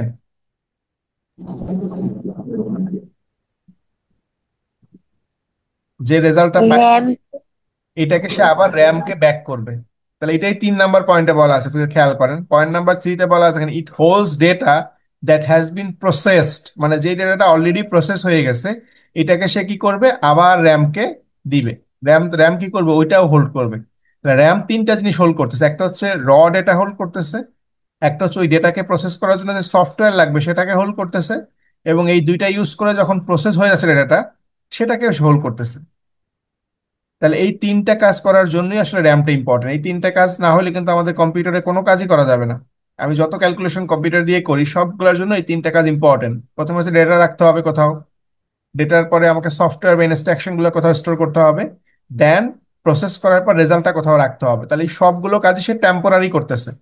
কাজ যখন হয়ে যাচ্ছে তখন সেটা ভুলে যাচ্ছে, কাজ শেষ, ফ্রেশ করে দিচ্ছে মেমোরি, ফ্ল্যাশ হয়ে যাচ্ছে। তাহলে আমাদের কি হচ্ছে, এইভাবে করে র্যাম কি করতেছে, আমাদের প্রসেসিং এ হেল্প করতেছে। তাহলে এই জন্য আমরা র্যামকে বলতেছি প্রসেসিং হার্ডওয়্যার। এখন র্যামের এখানে একটা ফাংশনের কথা বলা আছে ভোলাটাইল, যেটা আমরা অলরেডি বলছি। ভোলাটাইল মানে কি? তাহলে আপনাকে যদি জিজ্ঞেস করা হয় যে ভোলাটাইল ব্যাপারটা কি, আমাকে এক্সপ্লেইন করেন ভোলাটাইল, তাহলে বলা আছে that means all contain R lost when the electric power is switched off. তার মানে হচ্ছে এই র্যাম হচ্ছে কোনটা? এই যে একটা ছবি দেখতে পাচ্ছেন, প্লাস্টিকের পাতলা একটা ডিভাইস, এটাই আসলে র্যাম। এই পাতলা যে ডিভাইসটা দেখতে পাচ্ছি প্লাস্টিকের, এটাই র্যাম। তাহলে এই র্যামের কাজ হচ্ছে কি, যখন আমাদের ইলেকট্রিসিটি অফ হয়ে যায়, ইলেকট্রিসিটি অফ মানে কি, আপনি হয়তো কম্পিউটার অফ করে দিছেন, অথবা আপনি কোন একটা প্রোগ্রাম ক্লোজ করে দিছেন। ক্লোজ করে দিলে কি হবে, ওই ডেটা যেটা ছিল র্যামের ভিতরে, এই র্যাম কি করবে, ওইগুলো হারাই ফেলবে, ভুলে যাবে। ওই জন্যই র্যামকে আমরা বলছি ভোলাটাইল। যে র্যাম কোনো কিছু মনে রাখবে না যতক্ষণ পর্যন্ত ইলেকট্রিসিটি থাকবে, বা যতক্ষণ পর্যন্ত ওপেন থাকবে, কাজ করবো ততক্ষণ পর্যন্ত ডাটা শুধু রাখবে এর ভিতরে। যখনই আমাদের কাজ শেষ, অফ করে দিব, তখন সাথে সাথে কি হবে, র্যামটা ফাঁকা হয়ে যাবে। তাহলে এই জন্য বলছি র্যাম হচ্ছে একটা ভোলাটাইল মেমোরি, যেমন কোনো কিছু মনে রাখতে পারে না, শুধুমাত্র রান টাইমে এগুলোকে মনে রাখে। র্যামের পরে সেকেন্ড টাইপ অফ যে মেমোরি নিয়ে আমরা কথা বলবো, এটাকে বলেছে রম। রম, যার ফুল ফর্ম হচ্ছে read only memory. Read only memory মানে হচ্ছে এই মেমোরিটা অনলি শুধু রিড করা যায়, শুধু পড়া যায়। ধরেন আমরা যে বইগুলো পড়ি, আমাদের ডিফারেন্ট কোর্সে ডিফারেন্ট বই থাকে তাই না, টেক্সট বুক বা রেফারেন্স বুক, এই বইগুলো শুধু আমরা পড়তে পারি। বাট আমরা চাইলে এই বইয়ের ভিতরে নতুন কিছু ইনফরমেশন অ্যাড করতে পারি না। অ্যাড করতে কে পারে? যে আসলে এটার ম্যানুফ্যাকচারার বা যে এটা রাইটার, সে পারে নতুন কিছু এডিশন এনে বইয়ের ভিতরে নতুন কোনো চ্যাপ্টার অ্যাড করে দিল, কোন একটা টপিক মডিফাই করে দিল, এটা পারবে কে? যে রাইটার সে। বাট আমরা কিন্তু পারতেছি না, আমরা শুধুমাত্র রিডার। আমরা বইটা কিনতেছি, কি যেভাবে লেখা আছে ওইভাবে পড়তেছি, এই ব্যাপারটা এরকম। তা রম হচ্ছে ওরকম একটা মেমোরি, শুধু রিড করা যায়, পড়া যায়, এর ভিতরে কিছু ইনস্ট্রাকশন আগে থেকেই লেখা থাকে, আমরা শুধু কি করতে পারি, এটাকে পড়তে পারি। তাহলে কিছু বেসিক ইনস্ট্রাকশন যে বলা আছে, memory in which some basic instruction are permanently store. বইয়ের মতো আগে থেকে কিছু লেখা যেমন বইয়ের ভিতরে থাকে, এরকম রমের ভিতরে আগে থেকে কিছু সফটওয়্যার বা কিছু ইনস্ট্রাকশন বলা থাকে। শুধুমাত্র ওই সফটওয়্যার ইনস্ট্রাকশন গুলো আমরা এক্সিকিউট করতে পারি, বাট এইখানে নতুন কিছু আমরা অ্যাড করতে পারি না। এই জন্য এটা বলা আছে রম বা রিড অনলি মেমোরি, যে কিছু ইনস্ট্রাকশন আগে থেকেই জমা করা আছে, শুধু এটাকে আমরা এক্সিকিউট করতে পারি বা ইউজ করতে পারি। তো এখানে যদি আমরা একটা পড়ি, সেকেন্ড পয়েন্টটা বলা দেখেন, ROM is generally use to store program routine and language interpreter for immediate access by the user of the system. তাহলে কিছু স্টোর প্রোগ্রাম জমা থাকে তার ভিতরে, যেগুলোকে আমরা অ্যাক্সেস করতে পারি। বলা আছে দেখেন, সাপ্লাইড বাই দ্য ম্যানুফ্যাকচারার। তাহলে যেগুলো ম্যানুফ্যাকচারার মানে কি, যারা বানাইছে তারা যেভাবে দিয়ে দিছে ওইভাবেই আমরা ইউজ করতেছি। এই জন্য এটাকে বলা আছে ফার্মওয়্যার। তাহলে একটা টার্ম মনে রাখবো যে রমের আরেকটা নাম হচ্ছে ফার্মওয়্যার। ফার্মওয়্যার মানে হচ্ছে যেইভাবে ম্যানুফ্যাকচারার তৈরি করছে, যেইভাবে বানাইছে, ওইভাবেই শুধু আমরা ইউজ করতে পারতেছি। এটা কোনো মডিফিকেশন করা যায় না বা চেঞ্জ করা যায় না, যেভাবে মেক করা আছে ওইভাবে ইউজ করতেছি। যেমন একটা মোবাইল কিনলাম আমি, যেভাবে যে কোম্পানি মোবাইলটা তৈরি করছে আমি শুধু ওইভাবেই ইউজ করতে পারছি। আমি চাইলেও এখানে নতুন কোনো ফিচার অ্যাড করতে পারতেছি না। পারেন কি এরকম যে আপনার একটা ক্যামেরা ছিল মোবাইলে, আপনি ওইখানে আরো দুই চারটা ক্যামেরা লাগাই নেবেন, এটা কি পসিবল? স্মার্টফোন একটা কিনছি, এখানে আমরা নতুন করে ক্যামেরা কি অ্যাড করতে পারবো আরো দুই একটা বাড়তি করে? পসিবল কিনা? No sir. পারবো না, কেননা যেভাবে আমাকে ম্যানুফ্যাকচারিং করে দিছে ওটাই পারবে। পরবর্তী ভার্সনে হয়তো ম্যানুফ্যাকচারার কি করলো, নতুন কিছু ফিচার আপডেট করছে, সেক্ষেত্রে আমাকে নতুন আরেকটা মোবাইল কিনতে পারবো। বাট আমার যেটা আছে ওটাকে আমি মডিফাই করতে পারতেছি না, ব্যাপারটা এরকম। তাহলে ফার্মওয়্যার মানে হচ্ছে যেভাবে মেক করে দিছে ওইভাবেই শুধু ইউজ করা যাবে, কোনো চেঞ্জ করা যাবে না। এই জন্য এটাকে বলছে রিড অনলি মেমোরি, শুধু রিড করতে পারতেছি, কোনো রকম মডিফিকেশন বা আপডেট করতে পারতেছি না আমরা। এখন রমের একটা এক্সাম্পল যদি আমরা বলি, সেটা এক্সাম্পলটা মনে রাখতে পারি এরকম, বায়োস। তাহলে একটা বায়োস হচ্ছে রমের একটা এক্সাম্পল, বায়োস, BIOS। এটার ফুল ফর্ম হচ্ছে, বি দিয়ে মিন করছি basic, B for basic, I for হচ্ছে ইনপুট, ও ফর হচ্ছে আউটপুট, আর এস ফর হচ্ছে সিস্টেম। তাহলে বায়োস বা বেসিক ইনপুট আউটপুট সিস্টেম এটা কি জিনিস? এটা হচ্ছে আমাদের মাদারবোর্ডে, আমাদের যে কম্পিউটারে মাদারবোর্ড থাকে, ওটার ভিতরে বায়োস নামে একটা চিপ থাকে। ওই চিপটাকে আমরা বলি রম চিপ। এবং ওই রম চিপের ভিতরে আমাকে কিছু ইনস্ট্রাকশন আগে থেকে জমা করে দেওয়া থাকে, ফলে কি হয়, যখন আমরা কম্পিউটার ওপেন করি তখন কিন্তু অটোমেটিক ওই ইনস্ট্রাকশনগুলো রান করে। নিজে নিজে রান করে কি হয়, আমার কম্পিউটারটা ওপেন করে দেয়। আবার আপনি যখন মোবাইলের পাওয়ার বাটন চাপ দেন, সাথে সাথে কি হয়, এই যে রমের ভিতরে যে ইনস্ট্রাকশনগুলো দেওয়া ছিল ওগুলো সে ফলো করে আপনার মোবাইলটা অন করে দেয়। তাহলে এটা আগে থেকেই বলা আছে, যেভাবে বলা আছে ওইভাবেই। ধরেন আমরা যখন মোবাইল অন করি, আমাকে দেখা যাবে যে আমার যে কোম্পানির মোবাইল, ওই কোম্পানির লোগো দেখা যায়, ওটা একটা ওয়েলকাম সাউন্ড শোনা যায়, তারপর একটা সময় পরে আমার স্ক্রিনটা ওপেন হয়। তাহলে সিমিলার জিনিস, ওইটা বলা আছে আমার রম ওইভাবে ওপেন হবে, কি কি জিনিস আছে সেটাতে দেখাবে, চেক করবে, সাউন্ড আসবে, দেন ওপেন হবে। তাহলে বায়োসের ভিতরে যেভাবে বলা থাকবে ঠিক ওইভাবেই আমার সিস্টেমটা রান হবে। তাহলে এটাই বলা আছে রিড অনলি মেমোরির রেসপেক্টে বা রমের respect. Next type of memory যেটা আমরা বলবো সেটা নাম হচ্ছে রেজিস্টার মেমোরি। তাহলে আমরা চারটা মেমোরির কথা বলছিলাম, র্যাম, রম, ক্যাশ এবং রেজিস্টার। তাহলে দুইটা দেখলাম, র্যাম রম, তিন নাম্বারটা হচ্ছে রেজিস্টার মেমোরি। তাহলে রেজিস্টার মেমোরি কোনটা বলা আছে দেখেন, ইন্টারনাল মেমোরি অফ সিপিইউ, মানে সিপিইউর ইন্টারনাল মেমোরি। তার মানে আমরা যে প্রসেসরের কথা বলছিলাম, এই প্রসেসরেরও আবার একটা পার্সোনাল মেমোরি আছে, নিজস্ব মেমোরি আছে। ওই মেমোরিটার কাজ কি আসলে? তাহলে প্রসেসরের মেমোরির কাজ হচ্ছে, আমরা যদি একটা ডায়াগ্রামে চিন্তা করি, এই যেখানে আমরা বলছিলাম প্রসেসর কোনটাই, সিপিইউ, এটাই তো প্রসেসর, সিপিইউ বা প্রসেসর এটাই তো। তাহলে আমরা বলছিলাম কি, যখন আমি ইনপুট দিব 1050, এটা যাবে র্যামের কাছে, মনে আছে কিনা আপনাদের? র্যাম থেকে এটা যাবে কোথায়, সিপিইউর কাছে, কেননা সিপিইউ শুধুমাত্র যোগ বিয়োগ গুণ ভাগ করতে পারে। সিপিইউ কে পারে? এএলইউ পারে, তাই না? তাহলে এই যে সিপিইউ তে আমরা পাঠাবো ডেটাগুলো, এই সিপিইউর কাছে তো জমা রাখতে হবে ডেটাগুলোকে। যখন আমি পাঠাইলাম যে 10, পাঠাইলাম 50, পাঠাইলাম 100, তাহলে এইগুলো তো সিপিইউ কে কি করতে হবে, মনে রাখতে হবে, নাহলে তো সে যোগ বিয়োগ করতে পারবে না। তাহলে এই মনে রাখার জন্য যে মেমোরিটা সিপিইউ ইউজ করে, নিজস্ব মেমোরি, এটাকে আমরা বলি রেজিস্টার মেমোরি। যে রেজিস্টার মেমোরি কি জিনিস? ইন্টারনাল মেমোরি অফ সিপিইউ, মানে সিপিইউর ইন্টারনাল মেমোরি। তাহলে এটা দিয়ে কি মিন করতেছি, number of bits processor can handle. তার মানে আমার যে প্রসেসর বা আমার যে সিপিইউ, ও একসাথে কতগুলো বিট প্রসেস করতে পারে। বিট কি জিনিস সেটা আমরা জানি অলরেডি, বিট মানে ছিল বাইনারি ডিজিট বা 0 1। আমরা বাইনারি নাম্বার যখন পড়ছিলাম তখন দেখছিলাম যে 0 1 0 1 এইভাবে একটা নাম্বারকে লেখা হয়। এখন আমার কম্পিউটার বা আমার প্রসেসর কতগুলো বিট, এরকম এই জিরোকে একটা বিট বলে, ওয়ানকে একটা বিট বলে, এখন এট এ টাইম একসাথে কতগুলো বিটকে সে প্রসেস করতে পারে, এই জিনিসটাকে আমরা বলতেছি number of bit processor can handle. তাহলে আমার রেজিস্টারের সাইজ যত বেশি হবে, রেজিস্টারের সাইজ যত বড় হবে, তত বেশি সংখ্যক 0 1 সে একসাথে নিয়ে কাজ করতে পারবে। তাহলে রেজিস্টারের সাইজ ডিপেন্ড করতেছে কির উপরে, যে কতগুলো বিট সে প্রসেস করতে পারতেছে এট এ টাইমে। এই জন্য বলা হয় দেখেন, larger indicate more powerful computer. তার মানে যত বড় হবে এটা, এই রেজিস্টার সাইজ যত বড় হবে, তত কম্পিউটারটা পাওয়ারফুল হবে। কেননা আমার যদি কম্পিউটার এরকম হয় যে 4টা 0 1 নিয়ে কাজ করতে পারে, আর একটা কম্পিউটার আছে যেটা 100টা 0 1 নিয়ে কাজ করতে পারে, তাহলে অবশ্যই বোঝা আছে যে যেটা 100টা 0 1 নিয়ে কাজ করতে পারে ওটা বেশি পাওয়ারফুল, কেননা সে একসাথে 100টা জিনিস নিয়ে প্রসেস করতে পারতেছে। আর এটা শুধুমাত্র 4টা নিয়ে প্রসেস করতে পারতেছে। তার মানে যত বেশি হবে আমাদের সাইজ, তত কম্পিউটারটা পাওয়ারফুল হবে। তার মানে এটা আমি ইনক্রিজ কিভাবে করব? ইনক্রিজ করার একমাত্র উপায় হচ্ছে আমি নতুন প্রসেসর কিনতে হবে। তাহলে পুরানো প্রসেসরকে আমরা আপডেট করব কিভাবে? জাস্ট নতুনটা কিনে নিতে হবে, আমাকে আর মডিফিকেশন করা যাবে না, কোনো চেঞ্জ করা যাবে না এখানে। নতুন প্রসেসর কিন্তু এখন কিছুদিন পর পরই দেখেন আমাদের কম্পিউটারের ডিফারেন্ট ডিফারেন্ট আপডেট বের হয়। তার আগের কম্পিউটার যেটা ছিল এর থেকে অনেক বেশি পাওয়ারফুল কম্পিউটার তৈরি হয়ে গেছে। এরপর আবার দেখবেন কিছুদিন পর আবার নতুন পাওয়ারফুল কম্পিউটার চলে আসছে। তার মানে হচ্ছে প্রতিনিয়ত যেহেতু আপডেট হচ্ছে, আমি যদি নতুনটা নিতে চাই তাহলে অবশ্যই আমার কি করতে হয়, নতুন আবার কিনতে হয় আরেকটা। এটাই বলতেছে increase by purchasing new CPU, যে আমরা এটা ইনক্রিজ কিভাবে করতে পারি, নতুন প্রসেসর পারচেস করে করতে করতে পারি এটা। আর নেক্সট যেই টাইপটা ছিল ওটার নাম ছিল ক্যাশ মেমোরি। তাহলে এটাই ছিল আমাদের primary memory, last type cash. তাহলে ক্যাশ মেমোরিটা কি, আমরা একটা ছবি দেখি তাহলে আমরা ব্যাপারটা একটু ক্লিয়ার হব। তাহলে ক্যাশ মেমোরি হচ্ছে, দেখেন এখানে সিপিইউর কথা বলা আছে। সিপিইউ, সিপিইউ মানে কি ছিল, প্রসেসর। আর এটা বলা আছে র্যাম বা মেমোরি। তাহলে আমরা কি বলেছিলাম, যে কোনো ডেটা যদি প্রসেস করতে হয় সেটা প্রথমে র্যাম থেকে সিপিইউর কাছে যেতে হবে। এর আগে ডায়াগ্রামে বলছিলাম যে কোনো কিছু যদি আমরা প্রসেস করতে চাই, প্রথমে আসে র্যামে, যখন ইনপুট দেয় সেটা র্যামে আসে, সফটওয়্যার গুলো র্যাম থেকে জমা হয়। এখন আমি এটাকে যখন প্রসেস করবো তখন র্যাম থেকে পাঠাইতে হবে কার কাছে, সিপিইউর কাছে। কেন, সিপিইউ তো প্রসেস করতে পারে, র্যাম তো আর পারে না প্রসেস করতে। আবার প্রসেস যখন হয়ে যাবে তখন এটা আবার সিপিইউ থেকে কার কাছে আসবে, র্যামের কাছে আসতে হবে। তার মানে সিপিইউর সাথে র্যাম এবং র্যামের সাথে সিপিইউতে আমার কি করে এরকম কমিউনিকেশন করা লাগবে।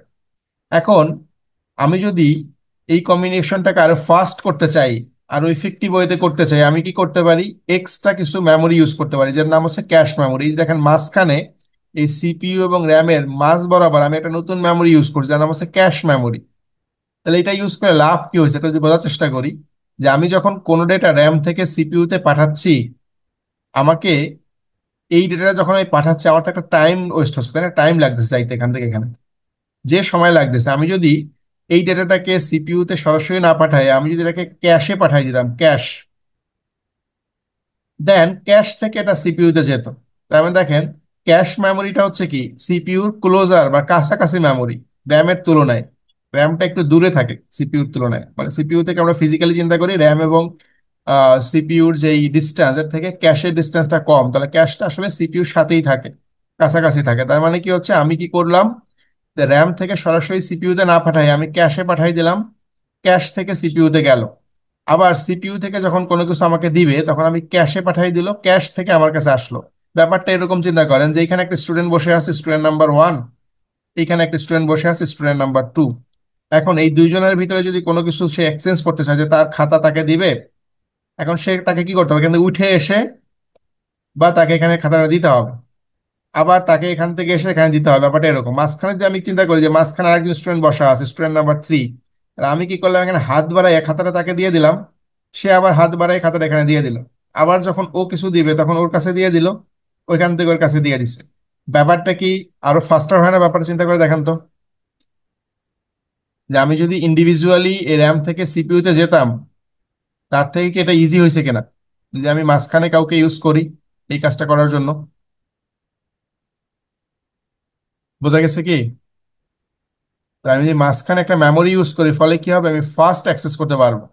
তাহলে এই মেমোরিটাকে আমরা বলতেছি ক্যাশ মেমোরি। তার মানে এখানে ক্যাশে আমরা কি করতে পারি, একাধিক ইউজ করতে পারি। এখানে আমরা একটা বলা আছে, আমরা এরকম ক্যাশ 1 ইউজ করতে পারি, একটা ক্যাশ 2 আছে, একটা ক্যাশ 3 আছে একটা। তার মানে আমি যদি এরকম আরো ছোট ছোট অনেকগুলো মেমোরি এখানে মাঝখানে ইউজ করি, ফলে কি হবে, ডিস্টেন্স আরো কমে যাবে। আমি প্রথমে ক্যাশ 1 কে পাঠাবো, ক্যাশ 1 থেকে ক্যাশ 2 তে যাবে, ক্যাশ 2 থেকে ক্যাশ 3 তে যাবে, দেন এখান থেকে র্যামে যাবে, আবার উল্টা দিক থেকে যখন আসবে তখন এই ফ্লোতে আসবে। ফলে কি হবে, আরো ফাস্টার হবে। তাহলে বলা হয় যে memory that are design to increase the efficiency of CPU, মানে সিপিইউর এফিসিয়েন্সি বা সিপিইউর পারফরমেন্স বাড়ানোর জন্য আমরা এই মেমোরিগুলো ইউজ করি, যাতে সিপিইউ অনেক দ্রুত কাজ করতে পারে, সিপিইউ কে আর ওয়েট করতে না হয় র্যাম থেকে ডেটা আসার জন্য। তাহলে র্যাম থেকে ডেটা আসতে যে সময় লাগে, এই সময়টা আমরা মিনিমাইজ করলাম কিভাবে, মাঝখানে এই মেমোরিগুলো ইউজ করে। ফলে কি হচ্ছে, আমার সিপিইউটা আরো দ্রুত পারফর্ম করতে পারতেছে। এই কারণেই আসলে এই ক্যাশ মেমোরি ইউজ করা হচ্ছে, আর কোনো কারণ নাই। তাহলে ক্যাশ মেমোরির কাজই হচ্ছে সিপিইউর ইফিসিয়েন্সি ইনক্রিজ করা, বা সিপিইউ কে আরো মোর বা বেটার ওয়েতে কাজ করতে হেল্প করা। তাহলে আমাদের প্রাইমারি মেমোরি নিয়ে কথা বলা শেষ। সেকেন্ড টাইপ যে মেমোরি ছিল সেটা ছিল আমাদের কি, সেকেন্ডারি মেমোরি বা স্টোরেজ। তাহলে আমরা এখন স্টোরেজ নিয়ে একটু কথা বলবো। তাহলে আমরা প্রসেসিং পার্টটা শেষ করেছি কম্পিউটারে, স্টোরেজ নিয়ে একটু কথা বলবো। জাস্ট বেশি স্লাইড নেই, কয়েকটা স্লাইড মাত্র আছে। তাহলে স্টোরেজ হার্ডওয়্যার ব্যাপারটা কি আসলে, স্টোরেজের আমি হচ্ছে যেখানে আমরা কোনো কিছু স্টোর করে রেখে দেই ফিউচারের জন্য। স্টোরেজ মানে হচ্ছে যেখানে কিছু রাখলে সে নিজে নিজে হারাই ফেলে না, মানে ভুলে যাবে না, এখানে যা রাখবেন এটাকে সে মনে রাখতে পারবে, স্টোর করে রাখতে পারবে। তাহলে আমরা বলি না যে এটা স্টোরেজে রেখে দাও, মানে কি এটা তুমি এক জায়গায় রেখে দাও যেখানে আমি পরবর্তী আবার চাইলে দিতে পারো, তাই না? তাহলে স্টোরেজের ব্যাপারটা হচ্ছে যে কোনো কিছু পার্মানেন্ট ভাবে যদি আমরা জমা রাখতে চাই, ফিউচারে আবার ইউজ করতে চাই, সেক্ষেত্রে আমরা রাখবো কোথায়, স্টোরেজে। তাহলে যেটাকে আমরা সেকেন্ডারি স্টোরেজ বলি। কম্পিউটারের ক্ষেত্রে আমরা হার্ড ডিস্ক ইউজ করি, আমরা আমাদের যে এসএসডি ইউজ করি, মোবাইলের ক্ষেত্রে আমরা মেমোরি কার্ড ইউজ করি। তাহলে এইগুলোকে আমরা বলি স্টোরেজ, যেখানে কি করা যায়, পার্মানেন্ট ওয়েতে কোনো কিছু জমা রাখা যায়।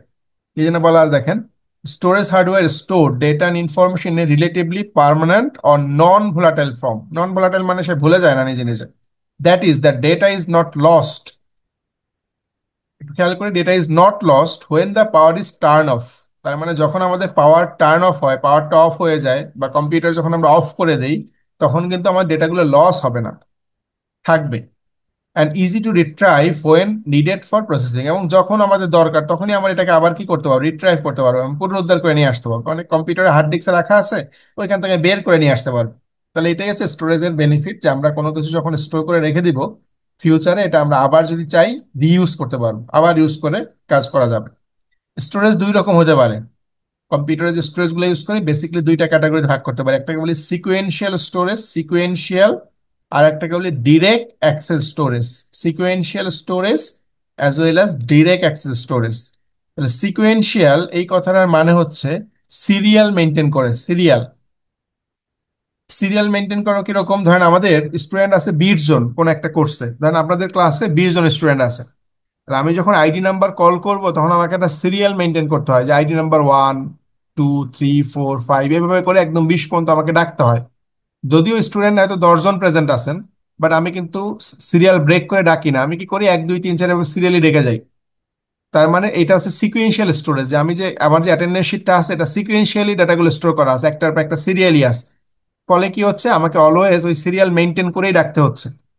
নতুন যদি স্টুডেন্ট কোনো আমার ভর্তি হয় এই কোর্সে, তাহলে আমার কি করতে হবে, ওই সিরিয়ালের লাস্টে তাকে আমাকে অ্যাড করতে হবে, ভিতরে কোথাও অ্যাড করতে পারবো না, তাকে ইউজ করতে হবে লাস্টে। তার মানে সিরিয়াল বা সিকুয়েন্সিয়াল স্টোরেজ কি করে, একটা নির্দিষ্ট সিরিয়াল মেনটেন করে, এবং যখন কোনো ডেটা আমরা রিড করব তখন আমরা ওই সিরিয়াল মেনটেন করেই রিড করতে হবে, আমাকে সরাসরি কোনো ডেটা রিড করার অপশন নাই। তাই এই ধরনের স্টোরেজকে আমরা বলি সিকুয়েন্সিয়াল স্টোরেজ। এটা কি হতে পারে, এটা এক্সাম্পল বলা হয়, দেখেন ম্যাগনেটিক টেপ।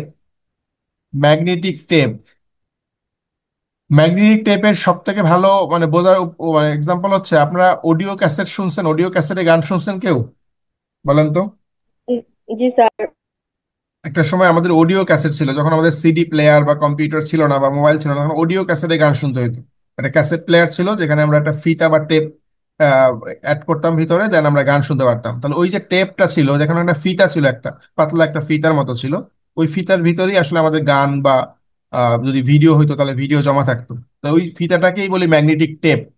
তাহলে ওই মেমোরিটা আসলে সিকোয়েন্সিয়াল মেমোরি, তার মানে ওর ভিতরে যে ডেটাগুলো স্টোর করা থাকতো এগুলো সিরিয়ালি থাকতো। তার মানে আমরা যদি একটা অডিও ক্যাসেটের ভিতরে 10টা গান স্টোর করা থাকতো, দেন আমি যখন গানগুলো শুনতাম তখন আমার কিন্তু সিরিয়ালি শোনাইতো, প্রথম গান, ওটা শেষে দ্বিতীয় গান, তৃতীয় গান। আমি চাইলেই কিন্তু এরকম সিরিয়াল ব্রেক করে শুনতে পারতাম না, পারতাম কি, যে 1 নাম্বারের পরে 7 নাম্বার গান শুনবো, এরকম কোনো উপায় ছিল? অডিও ক্যাসেট এরকম কোনো মানে আমাদের ফ্যাসিলিটি ছিল না, আমরা কি করতে হতো, সিরিয়ালি গান শুনতে হতো। এটাকে বলে ম্যাগনেটিক টেপ। এটা কি জন্য বেটার, এটা ব্যাচ প্রসেসিং এর জন্য বেটার। ব্যাচ প্রসেসিং মানে হচ্ছে একসাথে অনেকগুলা কাজ আমরা জমা করে রাখলাম, দেন একসাথে করলাম, ওই ধরনের ক্ষেত্রে সিকোয়েন্সিয়াল স্টোরেজটা সুইটেবল। বাট আমরা এখন যে কম্পিউটার গুলো ইউজ করি বা মোবাইল ইউজ করি, এখানে যে স্টোরেজটা হয়, আমরা মেমোরি কার্ড ইউজ করি সবাই মোবাইলে, অথবা কম্পিউটার আমরা হার্ড ডিস্ক ইউজ করি, পেন ড্রাইভ ইউজ করি, এই স্টোরেজ গুলোকে আমরা বলি direct access storage. Direct access মানে হচ্ছে এখানে কোনো সিকোয়েন্স নাই, মানে কোনো সিরিয়াল মেনটেন করতে হয় না। আপনি আপনার কম্পিউটার বা মোবাইলে 10টা গান স্টোর করছেন, 10টা গান সেভ করে রাখছেন। এখন এমন কি কোনো রুলস আছে যে আমাকে সিরিয়ালি গানগুলো শুনতে হবে, নাকি যে কোনোটা শুনতে পারবো? স্যার যে কোনোটা। তাহলে যে কোনোটা আমরা ইচ্ছা মতো অ্যাক্সেস করতে পারবো, এটাকে বলে ডিরেক্ট অ্যাক্সেস। মানে কোনো এখানে কোনো সিকোয়েন্স নাই যে আমাকে এটার পর এটা শুনতে হবে, কোনো রকম সিকোয়েন্স নাই, আমার ইচ্ছা যেটা খুশি আমি ওপেন করতে পারবো। তার মানে এই ধরনের স্টোরেজ গুলোকে বলে ডিরেক্ট অ্যাক্সেস স্টোরেজ। তাহলে এটা কোন ধরনের হতে পারে, যেমন ম্যাগনেটিক টেপ। ম্যাগনেটিক টেপ মানে হচ্ছে আমাদের, সরি ম্যাগনেটিক ডিস্ক বলছি আমরা এখানে, ম্যাগনেটিক ডিস্ক মানে হচ্ছে আমাদের হার্ড ডিস্ক অথবা আমাদের সিডি, এইগুলোকে আমরা বলি ডিরেক্ট অ্যাক্সেস স্টোরেজ। মানে এইখান থেকে ডেটা স্টোর করার জন্য আমার কোনো সিকোয়েন্স মেনটেন করতে হয় না। বাট সিকোয়েন্সিয়ালের ব্যাপারটা ছিল কি, আমাকে সিকোয়েন্স মেনটেন করতে হতো। আমরা দুইটার ভিতরে বেটার কোনটা, অবশ্যই ডিরেক্ট, এটা বেটার, কারণ এখানে আমাদের যে কোনো ডেটাকে আমরা সরাসরি অ্যাক্সেস করতে পারি, বাট এখানে কিন্তু সেটা পারা যায় না, আমাকে সিরিয়াল মেনে মেনে যেতে হবে। কারণ আমার কাছে 20টা স্টুডেন্টের রেকর্ড আছে, 20 জন স্টুডেন্ট আছে, তাহলে আমাকে 1 2 3 4 এরকম 20 পর্যন্ত যেতে হবে সিরিয়ালি। আমি সরাসরি 15 নাম্বার স্টুডেন্টকে দেখতে পারবো না, সিরিয়াল মেনটেন না করে যে যে যাওয়া যাবে না। তার মানে এখানে কি হয়তো 20 জন স্টুডেন্ট আছে, আমি চাইলে 20 নাম্বার স্টুডেন্টকে আগে দেখতে পারবো, তারপর চাইলে 5 নাম্বারকে দেখবো, তারপর 2 নাম্বারকে দেখবো, কোনো সমস্যা নেই। বাট এইখানে সেটা পসিবল ছিল না সিকোয়েন্সিয়ালের ক্ষেত্রে। দেন ম্যাগনেটিক টেপ এবং ম্যাগনেটিক্স নিয়ে কথা বলা আছে, এগুলো আমাদের পড়া লাগবে না, এগুলো আমাদের জাস্ট জাস্ট আমরা এটা ইগনোর করবো, এটা আমাদের অত ডিটেলস পড়তে হবে না, জাস্ট যতটুকু বললাম জানলেই হবে। নেক্সট আমাদের যেটা দেখবো সেটা হচ্ছে, এখানে কম্প্যাক্ট ডিস্ক নামে একটা কথা বলা আছে, কম্প্যাক্ট ডিস্ক। এই কম্প্যাক্ট ডিস্কের ফুল ফর্ম হচ্ছে সিডি। আমরা একটা সময় সিডি ইউজ করতাম, সিডি প্লেয়ার ছিল, আমাদের মনে আছে কিনা।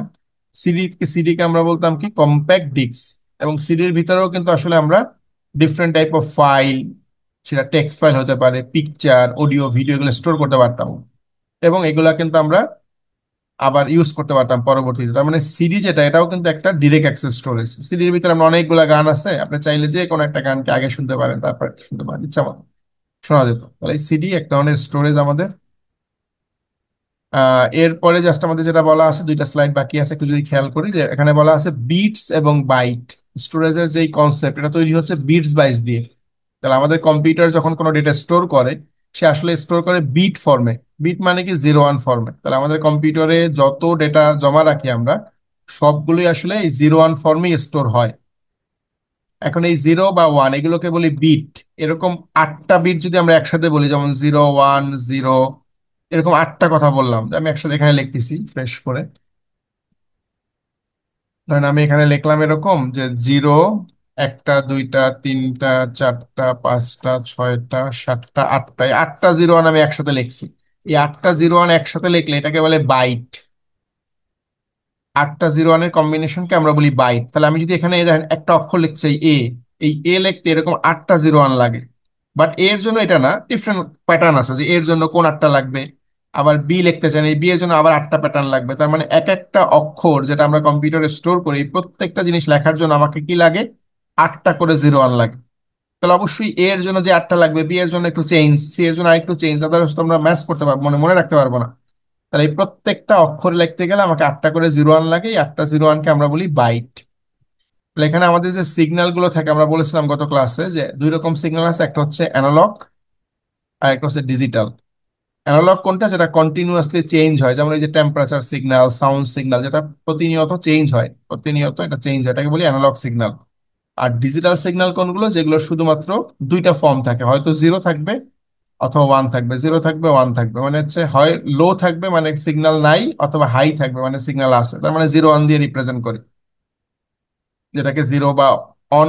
মানে এখানে বলা আছে smallest unit of information in a bit is call binary digit, that is a 0 বা 1। তাহলে 0 মানে বলছে অফ, আর 1 মানে হচ্ছে অন। এরপরে কি বলা আছে দেখেন, ইস ক্যারেক্টার, যেটা আমরা অলরেডি বলে ফেলছি, যে প্রত্যেকটা ক্যারেক্টার, যেটা হতে পারে কোনো একটা লেটার যেমন ABCD, কোন একটা নাম্বার, কোন একটা সিম্বল, এই প্রত্যেকটা লেখার জন্য আমার কি লাগে, 8টা করে বিট লাগে। 8টা বিট, এই যে 8টা বিট মিলে একটা অক্ষর লেখা যায়। তাহলে আমি যদি দেখেন, আমি যদি এখানে এই যে এই কথাটা লিখতে চাই কম্পিউটারে, এই যে কথা লেখা আছে BITS, বলেন তো এইটুকু লিখতে আমার কত বিট জায়গা লাগছে, বলতে পারবেন কেউ? BITS এই কথাটা লিখতে আমার কম্পিউটার হার্ড ডিস্কে কতটুকু জায়গা মানে স্টোর লাগছে, স্টোর করতে। তাহলে এখানে কয়টা অক্ষর আছে দেখে দেখেন তো, BITS মানে কি 4টা অক্ষর আছে না? এক জি একটা স্যার। এক একটা অক্ষরের জন্য কতটুকু লাগে জায়গা, 8 বিট। তাহলে 4টা মানে হচ্ছে 4 × 8, তার মানে 32 বিট জায়গা লাগছে। এই বিটস লিখতে আমার কম্পিউটারে 32 বিটস জায়গা লাগে। আর যদি বাইট বলি, তাহলে হচ্ছে এক 8টা মিলে তো 1 বাইট, তার মানে হচ্ছে 4টা অক্ষর মানে 4 বাইট। তাহলে 4 বাইট যে কথা আর 32 বিট একই কথা, কেননা 8 বিটে 1 বাইট হয়। তাহলে এক একটা অক্ষর মানে 1 বাইট। তাহলে যতগুলো অক্ষর থাকবে তত বাইট। আর যদি 8 দিয়ে গুণ করি তাহলে হয়ে যাবে বিট। এখন দেখেন এই যে বিট স্ক্যান, যদি এই কথাটা আমি লিখতে চাই বিট স্ক্যান, তাহলে দেখেন এখানে কি লাগছে, বিটস লিখতে লাগছে 4টা, আর ক্যান লিখতে লাগছে 3টা, তার মানে 4 আর 3 7। বাট মাঝখানে কিন্তু একটা স্পেস আছে, স্পেসটা আমাকে ধরতে হবে, তাহলে স্পেস সহ কি 8। তাহলে 8টা টোটাল হচ্ছে, তো 8টা মানে কি 8 বাইট। আর বিটে বললে কত বলবো তাহলে, বিটে বললে কি বলবো, 8 × 8। এক একটা যেহেতু 8টা করে, তার মানে কি 64 হবে না? ব্যাপারটা কি বোঝা গেছে? তাহলে আমি যদি বলি যে আপনার নাম লিখতে কত বিট লাগে, এটাকে বলতে পারবেন জি কিনা? স্যার। তাহলে দেখবেন যে নাম লিখতে কতগুলো অক্ষর লাগতেছে, মাঝখানে স্পেস আছে কয়টা, সব মিলাই কতটা হয়। এবং এক একটা জন্য কি হবে, 8 বিট করে হবে। তাহলে 8 দিয়ে গুণ করলেই বের হয়ে যাবে যে কত বিট লাগবে। আর বাইট বললে শুধু গুণে বলে দিলেই হবে যে এত বাইট লাগবে। লাস্ট আমরা যেটা দেখবো সেটা হচ্ছে কম্পিউটারে যতগুলো মেমোরি দেখলাম তার একটা লিস্ট এখানে বলা আছে। যত মেমোরি আমরা কম্পিউটার নিয়ে কথা বললাম, একটা হচ্ছে র্যাম বললাম, রম বললাম, এরপরে বললাম hard disk, floppy disk, CD, DVD, magnetic tape, flash memory, সব মেমোরি একটা লিস্ট এখানে দেওয়া আছে। এই ফ্ল্যাশ মেমোরি হচ্ছে পেন ড্রাইভ যেটা আমরা ইউজ করি, বা মেমোরি কার্ড যেটা ইউজ করি, ওই মেমোরিগুলোকে আমরা বলি ফ্ল্যাশ মেমোরি। রেজিস্টার মেমোরি নাম শুনছি আমরা, ক্যাশ মেমোরি নাম শুনছি, ভার্চুয়াল মেমোরি নামে এক ধরনের মেমোরি আছে, যেটাকে আমরা বলি আসলে কল্পনা করে মেমোরি, মানে যেটা বাস্তবে নাই, মানে আমরা ধরে নেই, কল্পনা করে নেই একটা মেমোরি, সেটাকে বলি ভার্চুয়াল মেমোরি।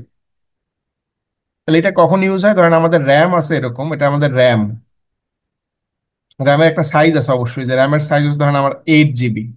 র্যামের সাইজ হচ্ছে আমার 8 জিবি, যেটা 8 জিবি পরিমাণ ডেটা রাখতে পারে। আর হার্ড ডিস্ক ধরেন আমার আরেকটা স্টোরেজ, যেটা সাইজ হচ্ছে ধরেন 120 জিবি, ধরলাম 120 জিবি, যদি এর থেকে অনেক বড় সাইজের হার্ড ডিস্ক এখন বাজারে পাওয়া যায়। তাহলে এটা 120 জিবি হচ্ছে আমার হার্ড ডিস্কের সাইজ, আর র্যামের সাইজ হচ্ছে 8 জিবি। এখন আমাদের শর্ত ছিল কি, যখনই কোনো কিছু ওপেন করবো তখন র্যামের থ্রুতে ওপেন হইতে হবে। তার মানে আমি যখনই কোনো একটা ফাইল এই হার্ড ডিস্ক থেকে দেখতে চাবো, ধরেন আমার হার্ড ডিস্কের ভিতরে একটা গেমস আছে, ওই গেমের সাইজ হচ্ছে 10 জিবি। একটা গেম আছে, এটা অনেক বড় সাইজের গেম, যার সাইজ হচ্ছে 10 জিবি। যখন এই গেমটা আমরা ওপেন করবো, তাহলে সাথে কি হবে, এই 10 জিবি এখানে চলে আসবে। এখন ওর সাইজই তো 8 জিবি, তাহলে 10 জিবি ডেটা ধরবে কি হবে? ওর তো ক্যাপাসিটি 8 জিবি র্যামের, বাট আমার ফাইলের সাইজ তো 10, তাহলে তো ধরতে পারবে না। তখন কি হবে? তখন হচ্ছে এই 10 জিবি কে সে কি করবে, টুকরা টুকরা করবে, স্লাইস করবে। এই 10 কত দিয়ে দুইটা ভাগ করলো, 5 5, 5 জিবি 5 জিবি। এই 5 জিবি সে নিয়ে আসবে এখানে, আর বাকি 5 জিবি সেই হার্ড ডিস্কের ভিতরেই কোথাও জমা রেখে দেবে।